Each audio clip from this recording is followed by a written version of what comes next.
Graça e paz, meus irmãos. Bom dia, tudo bem com vocês? Eu quero hoje fazer mais um vídeo destacando um pouco mais acerca daquele último vídeo que foi feito, falando sobre os fundamentos da teologia reformada.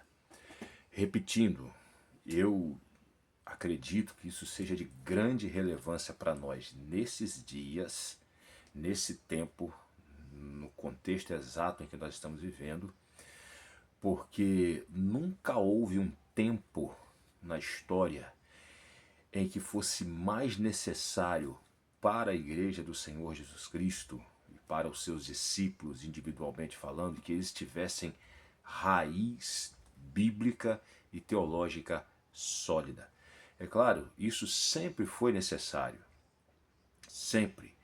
Mas a nossa geração vive um contexto, vive uma realidade, já que nós entendemos, né, a partir das escrituras, que tem todos os indícios bíblicos de ser a última geração, a geração que verá a volta do Senhor Jesus Cristo e viverá tudo aquilo que está descrito ali no Apocalipse. Então, devido a essa realidade toda, e acerca disso nós já ouvimos inúmeras vezes, nós temos ouvido muito, bastante sobre isso, se faz necessário, se faz necessário mais do que em qualquer outra época, que nós tenhamos raízes bíblicas e teológicas sólidas, seguras. Para quê? Para que nós possamos perseverar inabaláveis no Senhor Jesus Cristo até o fim. Como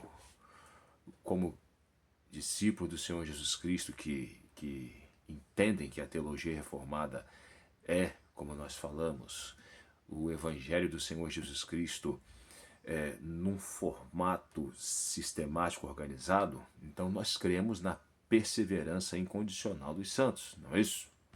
Ou seja, nós cremos que aqueles que o Senhor escolheu para a salvação, aqueles por quem o Senhor Jesus Cristo morreu, que foram chamados, vocacionados, né, chamados eficazmente pelo Espírito Santo, conduzidos à fé no Senhor Jesus Cristo em arrependimento, foram unidos a Cristo, neste que receberam o dom do Espírito Santo, estes serão seguramente preservados pelo Espírito Santo até o fim em Cristo. Ou seja, a salvação destes está segura em Jesus. É uma garantia, não é uma possibilidade, não é algo que pode ser perdido, jogado fora, não.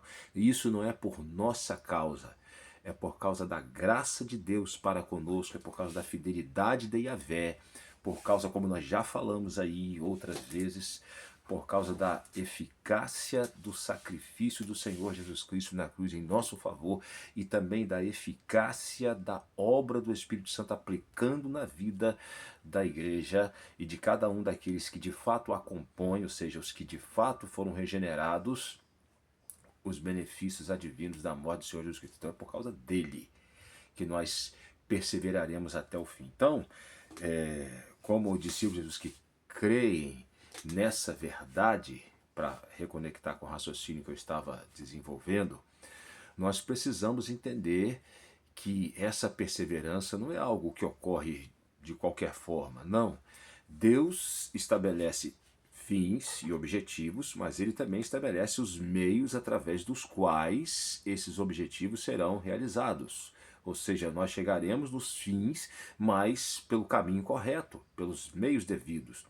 E as escrituras, né, o ter a palavra de Deus enraizada em nosso espírito, em nosso intelecto, como está ali escrito, né, tanto em Jeremias 31, verso 33, quanto repetindo lá em Hebreus capítulo 8 e um pouquinho na frente em Hebreus capítulo 10, não é isso?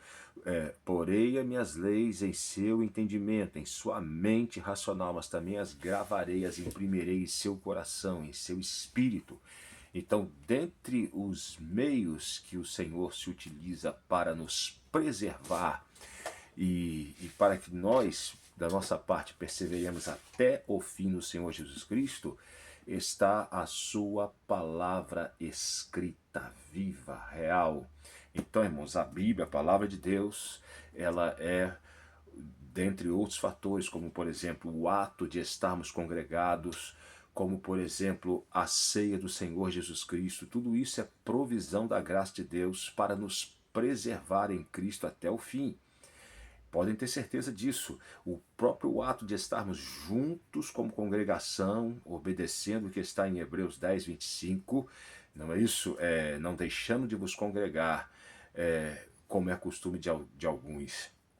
Esse mandamento que está ali, o fato de estarmos ao redor do Senhor Jesus Cristo, sendo servidos por Ele continuamente em sua mesa, a ceia do Senhor, tudo isso o Senhor usa para que essa graça preservadora nos sustente até o fim. E a sua palavra escrita. Então, irmãos, termos raízes bíblicas e teológicas sólidas, ou seja, temos a escritura, ela por si só, gravada em nossa mente, em nosso espírito, mas também em nosso intelecto, compreendermos de forma organizada o seu ensino, a sã doutrina, são meios que o Espírito Santo se utiliza para nos preservar em Cristo até o fim.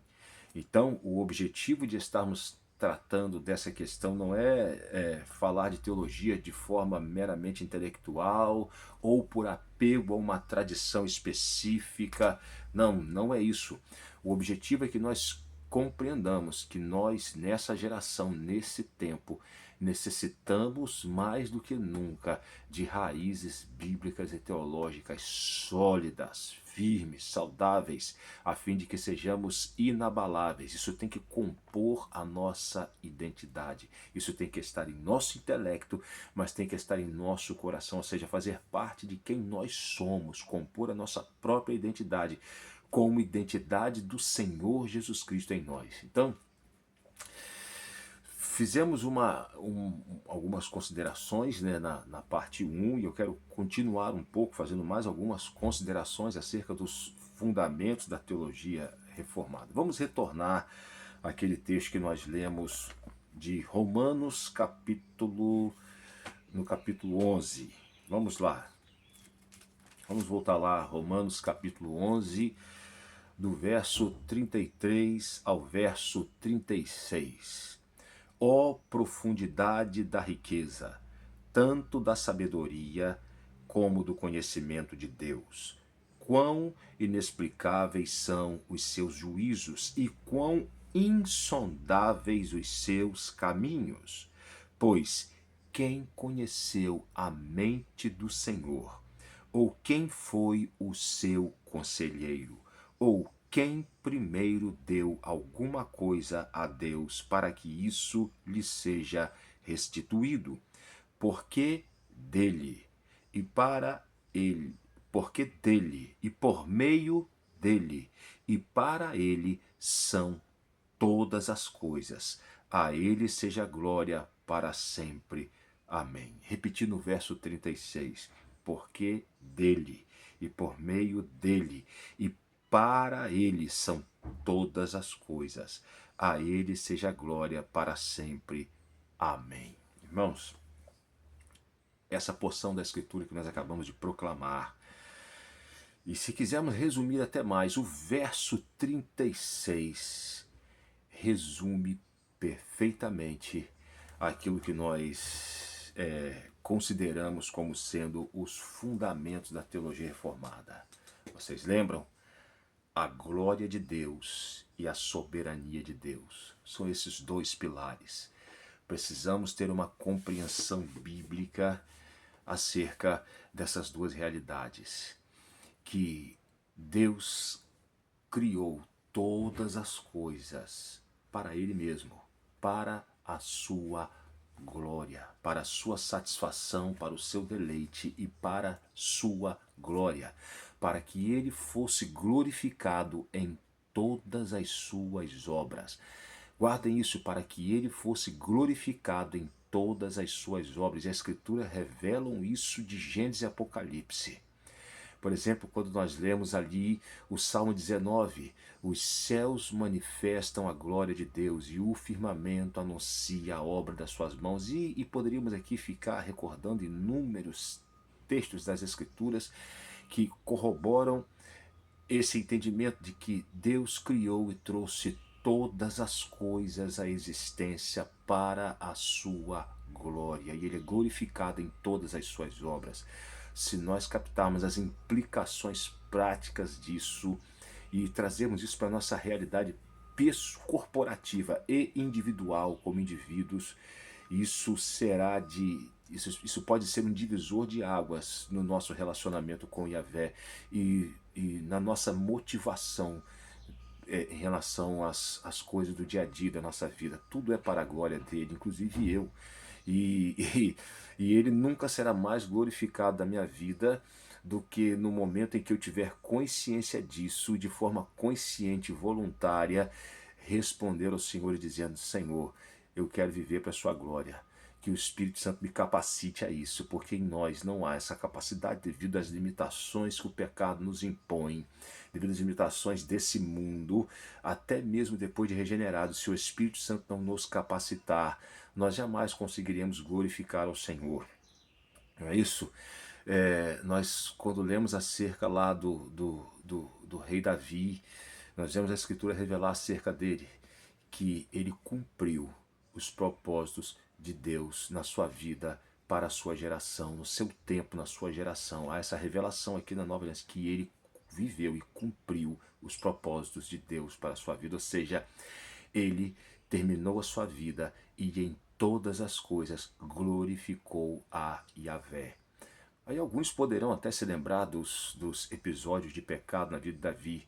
Se vocês fizerem uma leitura cuidadosa das Escrituras, o Senhor, ainda que aquilo ali tenha causado tristeza ao Senhor e por um ângulo tenha o desonrado, no todo, o Senhor até nisso ele foi glorificado, porque ele mostrou como ele lida com o pecado na vida dos salvos, como a justiça, a disciplina dele como pai ocorre na vida dos salvos, como as consequências do pecado podem alcançar a vida daqueles que têm um nível mais elevado possível de intimidade com Yahvé, se eles optarem pela tolice do pecado, e isso glorifica a Yahvé também. É óbvio, o perdão do pecado da via, a restauração, tudo isso glorifica a Yahvé. Então, irmãos, tudo na vida do rei Davi glorificou a Yahvé. Da mesma forma, nós observamos o apóstolo Paulo quando ele diz: combati o bom combate, encerrei a carreira, guardei a fé. Ele estava dizendo aqui que Yahvé foi glorificado em todas as coisas, em sua vida e em seu ministério. Tudo quanto Yahvé tinha para fazer no sentido de glorificar o seu nome, desde o seu nascimento até o seu último suspiro, ele fez na vida do apóstolo Paulo.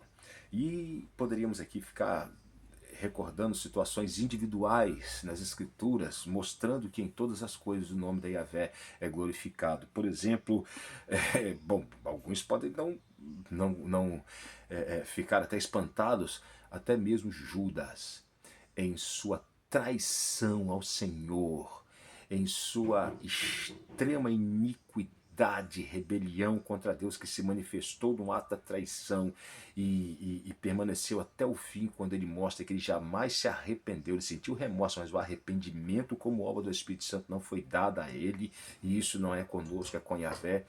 Até isso glorificou a Yahvé. Irmãos, todas as coisas que ocorrem no universo criado, seja aquelas que o Senhor de forma soberana entra e executa, seja aquelas que ele permite que ocorram, como por exemplo o pecado que entrou no mundo dos anjos, depois o pecado que entrou no mundo dos homens e todas as implicações que advêm do pecado, inclusive a condenação dos próprios ímpios, dos demônios e dos homens ímpios.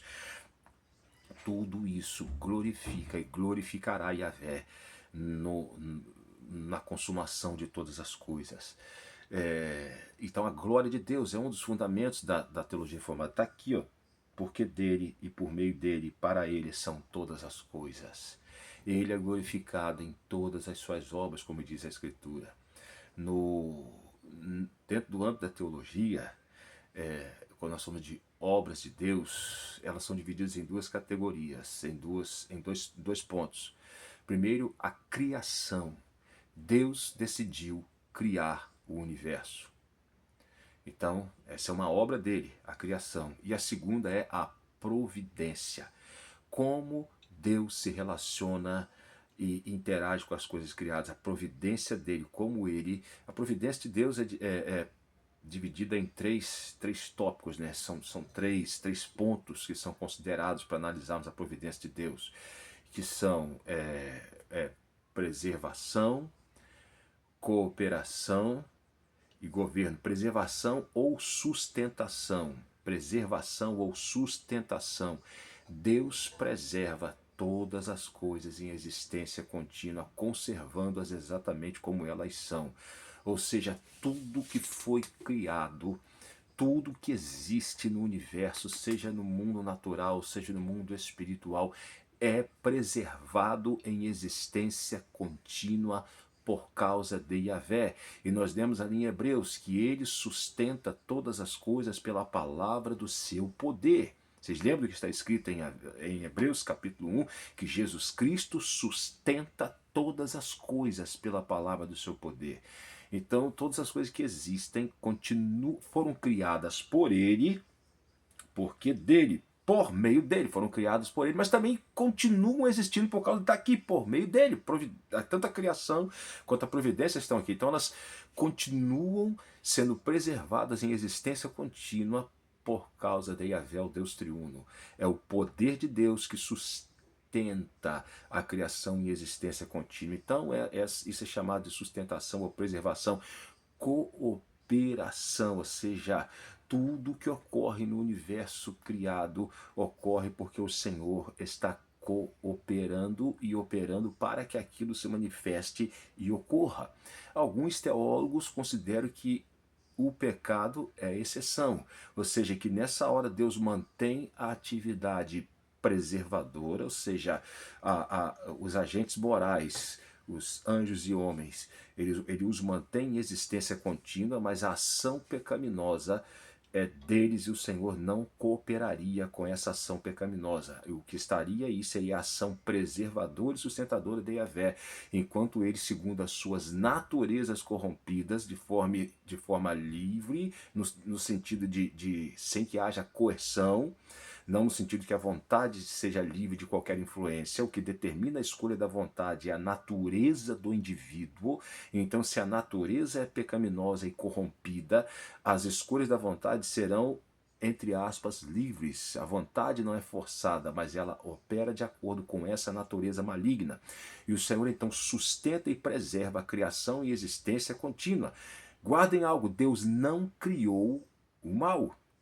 Na verdade, o mal ele é resultado das escolhas das pessoas. O Agostinho dizia isso já, que o mal é resultado do mau uso do livre-arbítrio dos homens, ou seja, a vontade livre dos homens. Mas peraí, você disse há pouco tempo essa questão do livre-arbítrio. Depois a gente volta a falar sobre isso. Aguenta aí. Vamos continuar livre-arbítrio, livre-agência. E aí, o que é um, o que é outro? Vontade livre. Há uma confusão de termos aí, e às vezes quando nós ouvimos os termos, é necessário entender o que cada pessoa, quando usa esses termos, está querendo dizer com isso. Mas esse é assunto para outra conversa. Vamos continuar aí. Então, em relação ao mal, Deus, a natureza dos anjos que pecaram e dos homens se tornou corrompida, mas o Senhor os sustenta como obra das suas mãos em existência contínua, mesmo permitindo a corrupção da natureza, sendo que, segundo vários teólogos, o Senhor não coopera quando eles praticam o mal, é uma ação deles sozinhos, segundo as suas naturezas pecaminosas, tanto de homens, no plural, porque se referindo a homens e anjos. Mas o Senhor os preserva em existência contínua. Isso é fato. Então nós temos aí a sustentação ou preservação, a cooperação e o governo. Ele governa sobre todas as coisas para cumprir os seus objetivos, para manifestar a sua glória. Esse é um outro fundamento da teologia reformada. Ou seja, vou tocar nesse segundo fundamento aí, que dentro da questão da providência divina é tratada como governo de Deus ou soberania de Deus, não é isso? O governo dele, ele governa sobre tudo e sobre todos. Então, quando falamos de obras de Deus, falamos da criação. Deus trouxe o universo à existência para a sua glória. E de providência, ou seja, ele sustenta, preserva todas as coisas criadas, ele coopera, com exceção de que ele não cooperaria quando os agentes morais livres, anjos e homens, optam por fazer o mal, segundo alguns estudiosos. Senão ele poderia ser acusado de ser o autor do pecado e do mal e de participar disso, e ele não participa, mas ele preserva tais indivíduos em existência. Isso é um mistério, irmãos, é um mistério, estamos diante de um mistério. Olha o que está escrito aqui: quão inexplicáveis são os seus juízos e quão insondáveis são os seus caminhos. Aqui nós compreendemos parcialmente. Não é isso? Então, a primeira obra, criação; a segunda obra, providência, que envolve a sustentação, a cooperação e o governo. Ele dirige tudo, até mesmo quando anjos e homens pecam, até mesmo as coisas mais horrendas que acontecem nesse mundo. Eu sei que isso pode ser difícil para a mente natural captar, mas nós não somos mais homens que pensam com uma mente natural caída de Adão. Segundo a Escritura, nós temos a mente de Cristo. O Espírito Santo, então, nos concede a mente de Cristo para que nós avaliemos tudo o que acontece, não pelo prisma de homens naturais caídos, mas como pessoas que receberam em si a mente de Cristo e têm capacidade, como diz lá 1 Coríntios capítulo 2, de discernir e compreender as coisas ao nosso redor, como elas são e não como elas parecem ser. Então, ele governa sobre tudo para que no final a sua glória se manifeste. A glória de Deus será manifesta da manifestação de todos os seus atributos. E eu comentei no último vídeo que deveríamos guardar essas duas percepções. Essa, então, a glória de Deus será manifesta, será evidenciada na manifestação de todos os seus atributos. Tudo é para a glória dele. E ele manifestará a sua glória na manifestação de todos os seus atributos. Guardem isso, não se esqueçam disso, inclusive a justiça e a ira. Por isso a existência do mal, do pecado e a condenação. Para que isso pode parecer ser tão duro, mas não é duro, é manifestação bíblica e nós podemos fundamentar isso claramente a partir da Escritura. O Spurgeon disse algo que é muito interessante. Spurgeon falou que as doutrinas mais odiadas por evangélicos ímpios, por falsos crentes, são exatamente as doutrinas da soberania de Deus. Se rebelar e não aceitar a soberania de Deus, não entender que Deus usa e criou e permitiu tudo que existe no universo para a sua glória, inclusive o pecado, o mal e a condenação, para que ele seja glorificado da manifestação dos seus atributos, da justiça e na ira dele, que é santa sobre o pecado. Se rebelar contra isso é um péssimo indício, é um indício de que tal pessoa, não sei, talvez seja um evangélico falso, talvez. Não quero aqui julgar ninguém, mas é um péssimo indício. Mas Spurgeon falou isso: olha, as doutrinas mais odiadas por falsos crentes são exatamente as doutrinas relacionadas à soberania de Deus. Falsos crentes, eles insistem em querer acreditar que são senhores da sua vida. Eu sei que isso vai nos lembrar do arminianismo e das suas teses e tudo mais, e sem querer entrar em polêmica, há uma definição no Sino de Dort que diz que o arminianismo foi trazido, a doutrina de Pelágio foi trazida de volta do inferno através de Armínios. O John Owen também usou essa mesma expressão, que Armínios trouxe de volta do inferno a heresia de Pelágio. Há um livro escrito por John Owen chamado Contra o Arminianismo e o seu ídolo pelagiano livre-arbítrio. Repetindo, contra o arminianismo e seu ídolo pelagiano, o livre-arbítrio. Esse livro é uma refutação, entendeu? Talvez a melhor refutação já escrita, entendeu? Contra o arminianismo. Ele foi comissionado a escrever esse livro porque o arminianismo estava começando a se infiltrar no ambiente da igreja ali, no contexto dele da Inglaterra, até entre alguns puritanos. Então ele foi comissionado, se viu na responsabilidade de refutar. E essa refutação é preciosa, porque ele vai nas fontes. John Owen, todos nós sabemos, foi um dos homens de maior piedade na história da igreja, mas igualmente um dos homens de maior erudição na história da igreja. E não era irresponsável e desonesto quando ele refutava alguma coisa. Ele procurava saber exatamente acerca do que ele estava falando para refutar com autoridade e com integridade. John Owen foi às fontes. Ele cita, naquele livro, ele faz citações, claramente ele avaliou aquelas fontes. Ele cita o Arminius, ele cita Episcópios, ele cita Voetius, se não me engano foi Voetius, vários outros teólogos daquela primeira geração de arminianos. Não é Voetius, não, esqueci o nome dele agora, deu branco o nome de alguns aqui. Mas não tem problema não, são nomes holandeses, porque eles são da Holanda, né? E outros de outros lugares da Europa, então às vezes não é tão fácil guardar assim.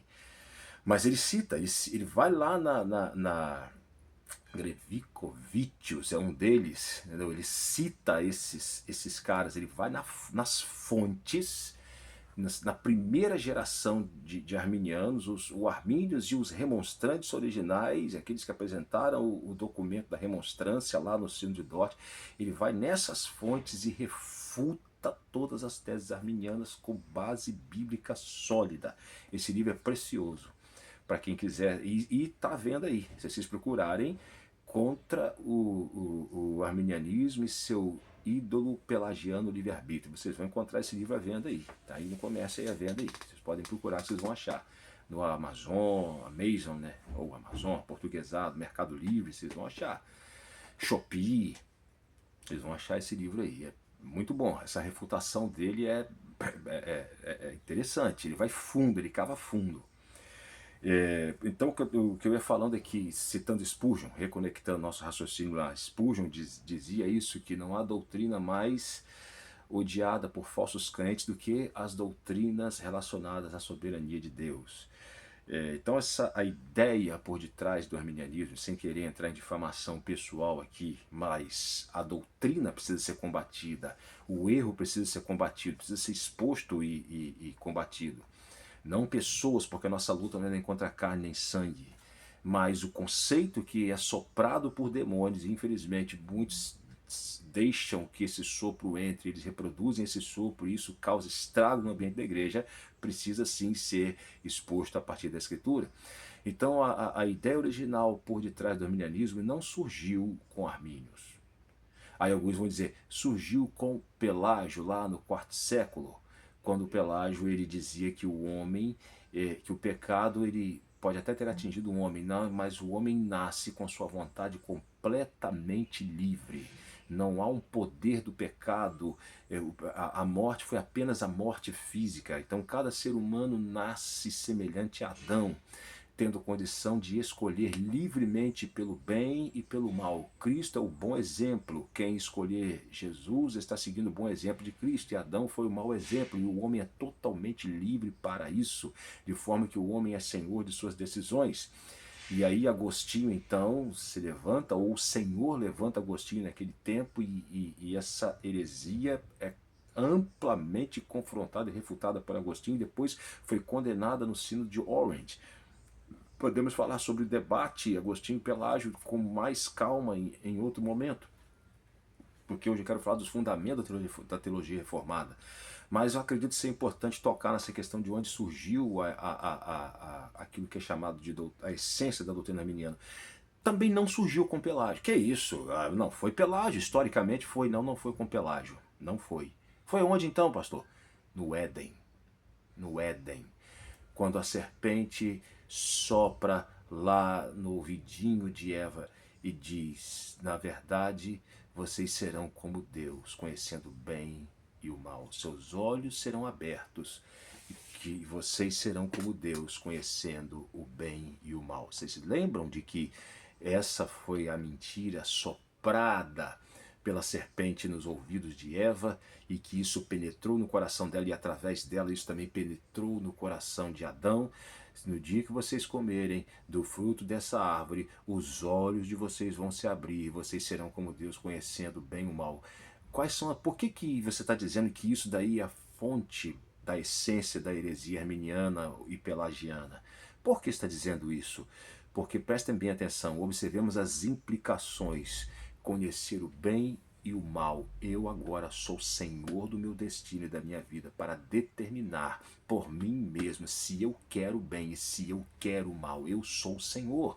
Eu decido o meu destino, eu decido o meu futuro. Eu decido se eu quero Yahvé ou eu decido se eu quero o ex-Lúcifer. Eu tenho poder em mim mesmo para decidir se eu quero o bem e se eu quero o mal. Eu não sou mais um escravo daquela palavra que Yahvé me deu, que diz: não comereis da árvore do bem e do mal, porque no dia que você comer você vai morrer. Não, eu não vou morrer. Na verdade, os meus olhos serão abertos e eu conhecerei o bem e o mal e poderei por mim mesmo ser senhor da minha vontade, do meu destino. E aí a origem do livre-arbítrio arminiano, chamado de livre-arbítrio libertário.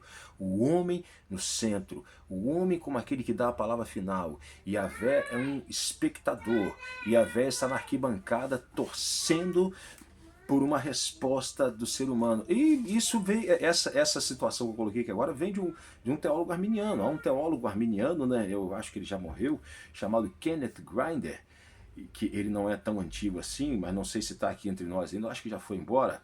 O Kenneth Grinder escreveu isso, isso tem escrito, eu posso provar para vocês, o Kenneth Grinder escreveu exatamente assim, acerca do livre-arbítrio humano, que ele usa a seguinte ilustração: Deus votou em mim, o diabo votou contra mim, e eu dou o voto decisivo. Prestaram atenção em quão maligna é essa declaração? Ele resumiu o livre-arbítrio arminiano dessa forma. Ele disse que é assim que ocorre. Ele foi um teólogo metodista, um metodista. Deus votou em mim, o diabo votou contra mim, e eu dei o voto decisivo. Kenneth Grinder tomou isso e colocou, que era um ditado popular, e colocou no seu livro, endossando essa declaração acerca do livre-arbítrio arminiano, chamado livre-arbítrio libertário. Ou porque existe, por outro lado, o livre-arbítrio compatibilista, ou seja, o exercício da livre vontade humana sob o governo e a soberania de Deus, como parte do decreto de Deus. E essa posição, e isso a posição reformada não teria nenhum problema em endossar. Não é isso, mas o livre-arbítrio libertário não.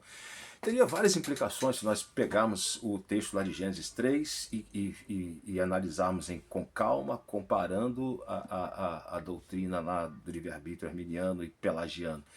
Então é exatamente aquilo dali: vocês conhecerão o bem e o mal, ou seja, está em mim, está em meu poder. Na verdade, isso foi mentira. O homem se tornou escravo. O homem se tornou escravo de uma natureza corrompida, maligna e iníqua.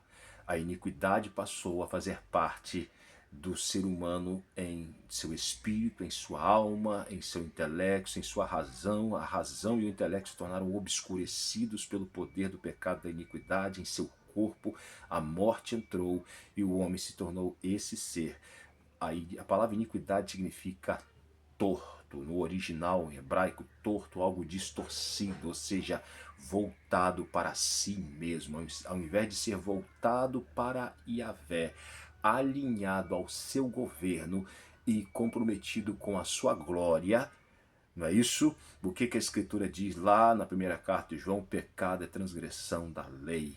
A lei, ela revela a vontade e o caráter de Deus. Então a transgressão da lei é a manifestação de uma natureza que é contra o caráter e a vontade de Deus. Repetindo, pecado é a transgressão da lei. A lei ou a Escritura, ampliando, agora aplicando o sentido de lei a toda a palavra de Deus, ela é, independente se você toma lei no sentido restrito de lei da antiga aliança de Moisés, ou dos 10 mandamentos, ou de toda a palavra de Deus, ela expressa a vontade e o caráter de Deus, expressa quem Yahvé é, não é isso? E a sua vontade perfeita e o seu caráter perfeito. Então, se o pecado é transgressão da lei, pecado é tudo aquilo que vai contra a vontade e o caráter de Deus, tudo. Ou seja, é a manifestação de uma natureza a partir do íntimo, da identidade da pessoa, que é oposta oposta a Deus, ou seja, se opõe à glória de Deus e se opõe ao governo de Deus. São exatamente os dois fundamentos da teologia reformada. E não é, se você quiser tirar a teologia reformada, tira. Tira, não precisa, você não, eu não quero usar esse termo, porque esse é um termo que surgiu com homens, está ok, não tem problema, fica à vontade, está na escritura. O texto que nós lemos, poderíamos citar vários outros, mas ainda que ficássemos só com esse versículo, porque dele, por meio dele, para ele são todas as coisas. A ele seja glória para sempre. Amém. Ou seja, a glória de Deus e a soberania de Deus são os fundamentos que compõem a própria mensagem do Evangelho, a própria mensagem da Escritura. Isso é revelado de Gênesis e Apocalipse. Faz parte do fundamento de quem Yahvé é. Nós somos chamados para uma volta a essa realidade. A salvação, na verdade, uma salvação da realidade na qual eu me encontro. Como um descendente de Adão, eu me encontro imergido num mar de iniquidade. Eu me encontro atolado, como diz a Escritura, num lamaçal, num charco de lodo, e não tem como sair desse charco de lodo, aqueles charcos que haviam naquela região, e quando a pessoa caía ali, era impossível, ela ia afundando, afundando, afundando, até ser tragada e levada à morte.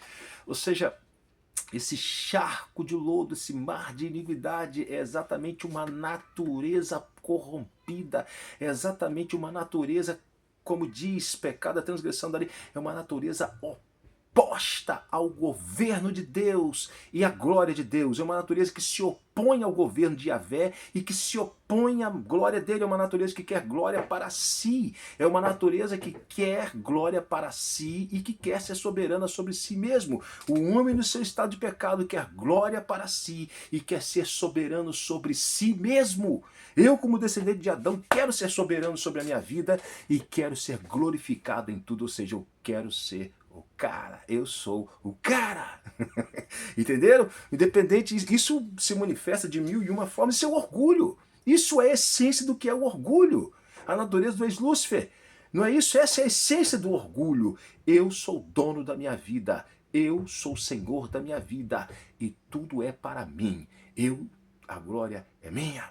Ou seja, eu sou salvo dessa realidade. Essa realidade que compõe a minha identidade no meu espírito, e por isso está sujeita à ira de Deus. Quem tem o Filho, quem tem a vida. Quem crê no Filho tem a vida. Quem nele não crê, a ira de Deus sobre ele permanece. Por quê? Porque é rebelde, é iníquo, é ímpio, é oposto ao governo de Deus e à glória de Deus. Ele quer governar a sua vida e ele quer glória para si. Ele quer a promoção da sua glória pessoal. Isso se manifesta de trilhões de formas na vida das pessoas, aqueles que não são regenerados, nasceram de novo em Cristo. Então o novo nascimento marca uma mudança dessa disposição do coração. Então, irmãos, quando nós somos salvos, essas são implicações práticas desse entendimento da teologia reformada. É por isso que eu concordo com o que o Spurgeon diz: evangélicos ímpios odeiam as doutrinas, são as que eles mais odeiam, as doutrinas da soberania de Deus, porque evangélicos ímpios são como todos os ímpios, eles só têm a cultura evangélica, mas continuam sendo tão ímpios quanto um satanista, quanto um ateu, um agnóstico, quanto um psicopata, não interessa. Ele sendo um evangélico não regenerado, ele é tão ímpio quanto qualquer um desses ímpios que nós consideramos super depravados. Ele é tão ímpio quanto eles, é tão filho das trevas quanto eles. Está tão longe de Yahvé quanto eles, ou está numa condição até pior, porque estão no ambiente da igreja, como diz lá em Hebreus 6, dentro do ambiente da igreja, sendo iluminados, provando o dom celestial, ou seja, a manifestação da graça de Deus ministrada sobre o seu corpo, participando do Espírito Santo, ou seja, o que o Espírito Santo está fazendo ali, muitas vezes curando, tocando e até usando tais indivíduos. Por isso participaram do Espírito Santo, até usando tais indivíduos. Por exemplo, o Caifás foi usado quando ele profetizou, quando ele disse ali, é necessário que alguém morra pelo povo. Não é isso? Foi o ímpio do mais alto nível. Judas foi usado pelo Espírito Santo para expulsar demônios e curar enfermos quando Jesus enviou os 12. Saul foi usado, e poderíamos aqui ficar lembrando de ímpios e ímpios e ímpios que nunca foram regenerados e que foram usados. Aqueles de Mateus capítulo 7, lá no verso 22, no finalzinho lá, quando eles falam, profetizamos em teu nome, curamos em teu nome, pregamos em teu nome, falamos em língua em teu nome, fizemos isso e aquilo, fizemos descer fogo do céu em teu nome, fizemos a terra abrir em seu nome, fizemos em teu nome. Jesus disse, eu nunca vos conheci. Pessoas que o Espírito Santo usou, ou seja, foram iluminados, provaram o dom celestial, participaram do Espírito Santo, das virtudes do mundo vindouro, ou seja, a graça de Deus dispensada no ambiente da igreja. Mas nunca houve a mudança da identidade no ímpio, do coração, a regeneração, o novo nascimento. Por isso caíram, ou seja, eles manifestaram a sua identidade. O cair implica em manifestar a sua identidade, manifestar quem eles são. Caíram, tropeçaram na rocha de escândalo. Como está escrito em 1 Pedro, fala daqueles que são destinados para esse fim. Que palavra pesada, não é isso? Então, eles tropeçaram na pedra de escândalo, ou seja, mostraram a sua identidade, mostraram que de fato eles são. Então, irmãos, esses evangélicos ímpios, eles odeiam isso, porque na verdade eles querem viver para si. Quando nós compreendemos então a questão da glória de Deus e da soberania de Deus, nós somos salvos. Nós somos salvos em Jesus, por Jesus. E a nossa salvação envolve essa mudança desse coração iníquo e depravado, onde eu decido que sou senhor da minha vida, do meu destino e que quero tudo para mim, por mim, para a minha glória, o orgulho, aí, a identidade do ex-Lúcifer, o meu coração é transformado e eu sou mudado para uma outra realidade, eu sou transformado e agora a realidade da minha identidade é: Ele é o Senhor da minha vida, Ele é o meu Senhor, Ele governa sobre a minha vida e eu vivo para a glória dEle. A glória dEle é o motivo da minha existência, não a minha glória, mas a glória do Senhor Jesus Cristo. Então, irmãos, esses fundamentos da teologia reformada precisam fazer, não pelo nome teologia reformada em si, como eu disse, o nome é o de menos, mas por causa da revelação da Escritura, porque são realidades apresentadas na Escritura, na palavra viva e inspirada de Deus. Isso precisa fazer parte da minha identidade, precisa fazer parte de quem eu sou. Isso precisa estar enraizado em mim. Ele, Jesus, é o Senhor da minha vida. Como a pessoa é salva, se creres que Jesus ressuscitou dos mortos e confessares com os teus lábios que Ele é o Senhor, essa confissão está alinhada a ter essa verdade gravada no coração pelo Espírito Santo. Não é uma confissão de lábios, tipo, esse povo honra-me com os lábios, mas o coração está longe de mim. Não é isso. É uma confissão de lábios que expressa a verdade no ímpio. Jesus Cristo é o Senhor, ou seja, a soberania de Deus. E a partir daí, eu fui trazido à existência, não para mim, mas para a glória dele. Para a glória dele eu fui trazido à existência. Tudo que envolve minha existência nesse mundo, tudo que envolve a minha vida nesse mundo, todas as coisas são para a glória dele. Até o fato de respirar esse ar, cada fôlego que entra e sai, isso é para a manifestação da sua glória. Amém? Haveria outras coisas que eu gostaria de compartilhar acerca, dentro das implicações dessa realidade aí, dos fundamentos da teologia reformada. Por exemplo, eu gostaria de avaliar com vocês Romanos capítulo 9, por exemplo, um exemplo que trata da salvação aqui, né, e da eleição e da reprovação, que está aqui entre os versos, pelo menos entre os versos 14 e o verso 24. Leiam Romanos 9, verso 14 a 24. Eu vou voltar aqui e avaliar isso daqui para que nós compreendamos pela Escritura que todas as coisas são para a glória dele. Isso aqui trata da predestinação e que envolve a eleição e a reprovação. Ambos os casos a Escritura revela que é para a manifestação da sua glória. Ou seja, Deus será glorificado na manifestação dos seus atributos, atributos de graça e misericórdia na salvação dos eleitos, mas atributos de ira e justiça na condenação dos réprobos. Ou seja, todas as coisas são por ele, por meio dele, para a sua glória. Ele governa soberanamente sobre todas as coisas. Então, haverá uma parte 3. Pode ser que eu grave ela amanhã ou depois de amanhã, mas nessa semana ainda, eu prometo aos irmãos que vou voltar com a parte 3 dessas considerações que são muito importantes para nós nesse tempo, os fundamentos da teologia reformada, a glória de Deus e a soberania de Deus, a manifestação da glória dele em todos os seus atributos e o governo dele sobre todas as coisas, conduzindo a história rumo à manifestação da sua glória em tudo e em todos, e na minha vida particular, que talvez seja a percepção mais importante. Eu nasci para a glória de Deus e eu nasci para adorá-lo e recebê-lo e reconhecê-lo como Senhor da minha vida. Eu fui salvo para a glória dele. Eu fui salvo para manifestar o senhorio dele na minha vida e através da minha vida. Que o Senhor Jesus Cristo abençoe a todos os irmãos e até o nosso encontro logo mais à noite.